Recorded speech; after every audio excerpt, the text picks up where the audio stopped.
नमस्कार, मैं हूं पवन त्यागी। उत्तराखंड के हल्द्वानी के दंगाइयों पर ताबड़तोड़ एक्शन हो रहे हैं और अभी तक आपको बता दूं कि जो दंगे के मुख्य आरोपी थे, ऐसे 6 लोगों के घर पर कुर्की की जा चुकी है। एक तरह से यूं कहें तो बुलडोजर चल चुका है, क्योंकि खिड़की दरवाजे तक भी निकालकर पुलिस ले गई है।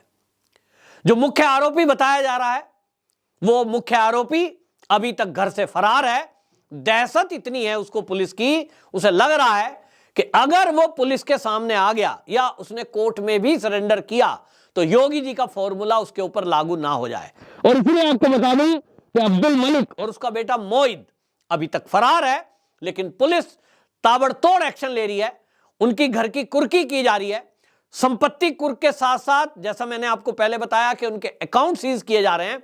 और अब पेट्रोल बम बनाकर जो पुलिस थाने पर आगाजनी की गई थी, पुलिस को जान से मारने की, अधिकारियों को मारने का जो षड्यंत्र किया गया था, सरकारी गाड़ियों में जो आग लगाई गई थी, उसमें पेट्रोल मुहैया कराने वाले को भी पुलिस ने ढूंढ निकाला है। आपको बता दें, अरबाज नाम का यह व्यक्ति, उसको पुलिस ने गिरफ्तार किया है। सीसीटीवी फुटेज और उसके आधार पर इसको खोजा है। तो पुलिस ने अरबाज नाम के व्यक्ति को गिरफ्तार किया है, जिसके पास से 9 लीटर पेट्रोल भी बरामद हुआ है। पुलिस का कहना है कि पेट्रोल के लिए ये रूल है कि पेट्रोल अपने वाहन में ही डलवा सकते हैं। ये उन्हें जानकारी मिली थी कि पेट्रोल को कुछ लोग गाड़ियों में भरवा कर ले गए, लेकिन उसके अलावा उन्होंने बोतलों में उसको करके पेट्रोल बम बना दिए। अब ये काम किसने किया, पुलिस इसको तलाश रही थी। ऐसे लोगों के बारे में मैंने भी आपको वीडियो के जरिए बताया था कि किस तरह से पेट्रोल पर अपनी टंकियां पेट्रोल पंप पे जाके फुल कराई गई और उसमें से गाड़ियों में से फिर पेट्रोल निकाल दिया, क्योंकि पेट्रोल पंप पर किसी को भी बोतल में पेट्रोल नहीं दिया जाता। तो उसमें इन्होंने महिलाओं का भी इस्तेमाल किया, स्कूटी में पेट्रोल डलवाए, कुछ पुरुष लोग भी गए। अब पुलिस ने ये जो खंगाला है सारा सिस्टम, इसके अलावा इसमें पता लगा कि शहजाद और फैजान को आगे ये जो अरबाज है इसने पेट्रोल दिया और फिर उन्होंने उसके पेट्रोल बम बनाए ताकि पुलिस पर हमला किया जा सके। योजना इन्होंने पहले से बनाई थी कि नगर निगम की टीम और पुलिस की टीम जो आएगी, हमें उसको टारगेट करना है। ये चाह रहे थे कि पुलिस का मनोबल डाउन कर दिया जाएगा। पुलिस अगर पिट जाएगी या कुछ पुलिस वालों को हम मार गिराएंगे, उसके बाद कोई अगली बार इस मोहल्ले में अतिक्रमण को हटाने के लिए आने की हिम्मत नहीं करेगा। टारगेट पूरा प्रशासन के अधिकारी थे और पुलिस को टारगेट किया जा रहा था। लेकिन अब जिस तरह से गिरफ्तारी हुई है, अभी तक आपको बताऊं 68 दंगाई गिरफ्तार हो चुके हैं। ये उत्तराखंड की पुलिस का बेहतरीन काम है और जिस तरह से उत्तराखंड की पुलिस काम कर रही है, तारीफ करनी होगी। वाकई में उत्तराखंड के लोगों से मेरी व्यक्तिगत रूप से बातचीत होती है। सब लोग कहते हैं कि धामी सरकार जिस तरह का काम कर रहे हैं, पुष्कर सिंह धामी खास तौर पे, वो युवा है और जैसी उनसे उम्मीद थी वैसा ही बुलडोजर कार्रवाई वो कर रहे हैं। और इसमें पुलिस के और प्रशासन के अधिकारी भी कंधे से कंधा मिलाकर पुष्कर सिंह धामी के पद चिन्हों पर चल रहे हैं। ये एक होता है ना, जैसे कि सीएम ने तो आदेश दे दिया लेकिन अधिकारी उसको फॉलो नहीं करते हैं। लेकिन आज की डेट में ये देखने को मिल रहा है कि पुष्कर सिंह धामी के आदेश का पालन वहां का प्रशासन, चाहे डीएम हो, एसडीएम हो, नगर निगम के अधिकारी हो, वो पालन कर रहे हैं। यानी तय कर दिया है उत्तराखंड ने कि वहां अब एक भी कट्टरपंथी को, घुसपैठिए को रहने नहीं दिया जाएगा। जैसा मैंने आपको पहले भी बताया, कोई भी सरकार यदि तय करती है, हर देश के कोने कोने में ये जो बांग्लादेशी घुसपैठिए हैं, इनकी संख्या अब देश के अंदर 5 करोड़ से ऊपर हो गई है। ये देश की राजधानी में घुसपैठ करके बैठे हैं। ये उत्तर प्रदेश में भी पहले थे, लेकिन योगी जी जब सीएम बने, उन्होंने बनते ही सारे पुलिस अधिकारियों को आदेश दे दिया कि इनको चिन्हित करें, इनको खोजें, और ये भेष बदलकर, नाम बदलकर भी रह रहे होंगे तो इनको पकड़कर जेल में डाला जाए। नतीजा हमने देखा कि उत्तर प्रदेश में अब कोई घुसपैठिया नहीं रहता है। जहां कहीं चुपके से रह रहे होंगे, पुलिस की नजर में आ जाए, आम पब्लिक अगर जानकारी दे दे, तत्काल कार्रवाई होती है। ठीक वो कब हो रही है? जब आम जनता भी जागरूक होती है। पुलिस और प्रशासन को जानकारी कैसे मिलती है? आम जनता ही अगर कुछ कार्रवाई नहीं करे, सरकार में बैठे हुए लोग उनके पक्ष में उतर जाएं, अधिकारी उनके पक्ष में आ जाएं, तब यह संभव नहीं होता। लेकिन उत्तराखंड के युवा खास तौर पे मैं देख रहा हूं जागरूक हो चुके हैं। पूरे गांव-गांव में यह अभियान चलाया गया कि कोई भी बाहरी व्यक्ति को अब यहां रहने नहीं दिया जाएगा। बाहरी का मतलब घुसपैठियों से है, जो बांग्लादेश से आए हुए हैं, या कोई इस तरह की मानसिकता का व्यक्ति है जो उत्तराखंड के डेमोग्राफी को नुकसान पहुंचा सकता है, उत्तराखंड की बहन बेटियों पर गलत नजर रखता है। और इसके कारण से गांव-गांव में यह अभियान चला, तो जनता के सहयोग के बिना शासन, प्रशासन, पुलिस कभी भी सफलता प्राप्त नहीं कर सकती। तो धामी जी सीएम हो गए, वहां की पुलिस में जो उत्तराखंड के बच्चे हैं बेहतरीन काम कर रहे हैं, और उन्होंने अपनी जान पर खेलकर, आप सोचिए कि पता था कि यहां हमला हो सकता है, उसके बावजूद भी गए, लेकिन हिम्मत नहीं आ रही है। और इसी के कारण आज पूरे उत्तराखंड में ऑल आउट ऑपरेशन जो धामी जी का चल रहा है, वो घुसपैठियों से उत्तराखंड को मुक्त कराएंगे। जमीन के आंदोलन को लेकर लोग बात कुछ कह रहे थे कि जमीन का कानून बदला जाना चाहिए, बाहरी लोग जमीन ना खरीद सकें, उस पर भी मैंने आपको बताया था कि किस तरह से एक साजिश के तहत उत्तराखंड की बच्चियों से विवाह करके और वहां जमीनें खरीदने का अभियान चल रहा है। उस पर भी पुष्कर सिंह धामी ने संज्ञान लिया और किसी भी बाहरी व्यक्ति के अभी फिलहाल जमीन खरीदने पर रोक लगा दी है। तीसरा प्रहार पुष्कर सिंह धामी ने किया है कि जो दंगाई हैं, उन दंगाइयों में कुछ लोग ऐसे हैं जो वहां गोला के खनन का काम करते हैं। ये कार्रवाई हुई है और गोला के खनन में जो पंजीकृत वाहन हैं उनकी संख्या लगभग 150 के करीब है। तो धामी जी ने आदेश दिया कि ऐसे लोग जो दंगे में शामिल होने का जिनके ऊपर शक है, सीसीटीवी फुटेज में कहीं आ रहे हैं, पुलिस ने जो रिकॉर्डिंग की थी इन दंगाइयों की, उसमें अगर कहीं दिख रहे हैं, उनकी पहचान की गई।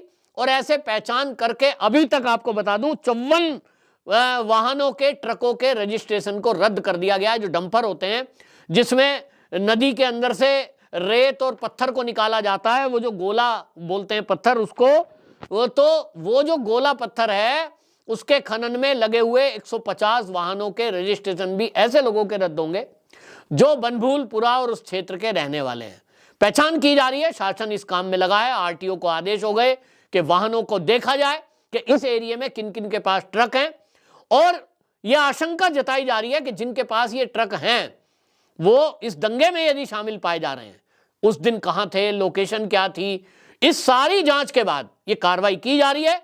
यानी 3 गुना प्रहार पुष्कर सिंह धामी इन दंगाइयों पर कर रहे हैं। एक तरफ उनके खिलाफ कानूनी कार्रवाई की जा रही है, जेल में डाले जा रहे हैं, जो फरार हो रहे हैं उनकी प्रॉपर्टी जब्त की जा रही है, जो कुछ धंधा ऐसा करते थे कि उत्तराखंड में कमाई करेंगे, लेकिन उस पैसे से जब उनके पास पैसा हो जाएगा वो बवाल करेंगे, वो दंगा पैदा कराएंगे, शासन प्रशासन के विरुद्ध वो हथियार उठाएंगे और उत्तराखंड के ही लोगों को परेशान करेंगे।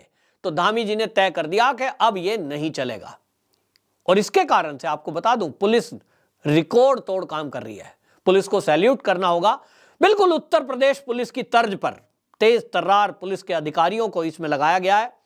11 टीम बनाई गई हैं और अंदाजा इसी से लगाइए कि अभी तक दंगाइयों की गिरफ्तारी के लिए 280 से अधिक छापेमारी की गई है। तलाश किया जा रहा है कि आखिरकार ये जो मुख्य आरोपी हैं, जिनके पोस्टर लगे थे ऐसे 8-9 अधिकार जो बदमाश हैं, अब्दुल मलिक और उसका बेटा है, इन सब की तलाश में पुलिस जोर शोर से छापेमारी कर रही है। इसी से अंदाजा लगाएं कि जब 280 से अधिक घरों पे छापे मार चुके हैं, जहां जानकारी मिलती है वहीं जाते हैं, तो ये मंशा बिल्कुल साफ दिखा रही है कि धामी जी की मंशा बिल्कुल, और वहां की जनता की भी मैं बात करूंगा, अब उत्तराखंड की जनता भी जागरूक हुई है। और उत्तराखंड की जनता जैसी जागरूक है वैसी पूरे भारत में मैंने नहीं देखा। मैं उत्तर प्रदेश का रहने वाला हूं, लेकिन उत्तर प्रदेश में भी हमने देखा है कि आसपास आपके कौन रह रहा है, क्या एक्टिविटी कर रहा है, ज्यादातर लोग ध्यान नहीं देते। योगी जी अपने आप में एक सख्त एडमिनिस्ट्रेटर हैं, लेकिन जैसा मैंने कहा, सरकार और पुलिस की मदद आम आदमी जब तक नहीं करेंगे वो पूरी चीजों को कंट्रोल नहीं कर सकते। जागरूकता इन नागरिकों को लानी पड़ेगी। उत्तराखंड में ये जागरूकता मैंने देखी है, वहां युवाओं ने इसका बीड़ा उठाया है और वो वहां नजर रखे हुए हैं, और इसी के कारण ये अभियान सफल होता दिख रहा है। लेकिन जैसा मैंने पहले भी कहा कि इस पर कानून तो बना दिया गया है, अभी तक धामी जी उसको अब कानून की शक्ल देने वाले हैं। जो पहला कानून था भूमि का, उसमें जो बदलाव की जरूरत है उसको पूरा करेंगे। लेकिन इस बीच आपको मैं ये भी बता दूं कि उत्तराखंड की भूमि में कुछ ऐसे गद्दार भी रह रहे हैं जो इन दंगाइयों के पक्ष में खड़े हैं, उन्हीं में से कुछ लोग पत्र लिख रहे हैं। कोई जो है राष्ट्रपति को पत्र लिख देगा, कोई सीजेआई को पत्र लिख देगा कि साहब ये दंगाइयों पर कार्रवाई गलत की जा रही है। इसी तरह से आपको बता दो 83 रिटायर आईएएस अधिकारियों ने उत्तराखंड की चीफ सेक्रेटरी जो राधा रतूड़ी है उनको पत्र लिख दिया। और क्या कह रहे हैं वो रिटायर आईएएस? 83 संख्या बहुत होती है। वो कह रहे हैं साहब धामी जी ने इस एरिया में बनभूलपुरा में जो कर्फ्यू लगाया, या 8 दिन तक का कर्फ्यू लगाना गलत था। जो पीड़ित लोग हैं उनको सताया जा रहा है साहब, उनकी मदद नहीं की जा रही है। मतलब आप ये कहना चाह रहे हो कि ये जो सरकार काम कर रही है ये ठीक काम नहीं कर रही। जरा इन अधिकारियों को कम से कम मेरी वीडियो के नीचे कमेंट ही पढ़ लें तो पता लग जाएगा उत्तराखंड की जनता धामी सरकार और धामी जी की पुलिस और प्रशासन की कितनी तारीफ कर रही है, कितनी संतुष्ट है। लेकिन एक बात मेरे दिमाग में आई, इन रिटायर आईएएस ने जो पत्र लिखा, ये पहले लव जिहाद को लेकर भी लिखा था इन्होंने, कि अगर देखिए ये जब आईएएस रहे होंगे शासन में, कहीं भी होंगी इनकी पोस्टिंग, किस तरह की विचारधारा है कि दंगाइयों के पक्ष में खड़े हो रहे हैं। इनको कर्फ्यू से दिक्कत है, इनको यह दिक्कत नहीं है कि कई पुलिस वाले घायल हो गए, उनको हमला कर दिया गया, अवैध अतिक्रमण हटाने गए थे, उनकी गाड़ियां जला दी। अरे वहां अगर कर्फ्यू नहीं लगाया जाता तो घर घर जो तलाशी अभियान चला था वो कैसे चलता? ये सब फरार हो जाते। और इसलिए सरकार और प्रशासन ने जो तय किया है, आज के परिप्रेक्ष्य में कह दिया है, आप रिटायर हो गए, अब आप घर बैठिए, आप काहे राजनीति कर रहे हैं? पॉलिटिक्स में आना है तो पार्टी ज्वाइन करो और फिर मैदान में उतरो, जनता को बताओ कि हम इन दंगाइयों के पक्ष में हैं। इस तरह के भी कुछ लोग हम देखने में हमें मिल रहे हैं, लेकिन हमें अपना काम करना है। और मैं उत्तराखंड के सभी भाइयों से बहनों से कहना चाहता हूं कि सबसे पहले वहां की पुलिस प्रशासन और पुष्कर सिंह धामी जी का धन्यवाद करें कि वहां उनको एक बेहतरीन सरकार और शासन प्रशासन और पुलिस मिली हुई है। उनका सहयोग करें और आपके आसपास कोई ऐसी एक्टिविटी दिखती है जिसको पुलिस और प्रशासन को बताना जरूरी हो, वो जरूर बताया जाए। अपने आप कोई भी ऐसा काम ना करें, कोई भी सोशल मीडिया पर पोस्ट ऐसी ना डालें जिससे कुछ धार्मिक भावना किसी की भड़कती हो या दंगे भड़कने के चांस हो। कोई आपको मुद्दा बनाकर आपके खिलाफ ही कार्रवाई कराने के लिए पुलिस और प्रशासन को कहे।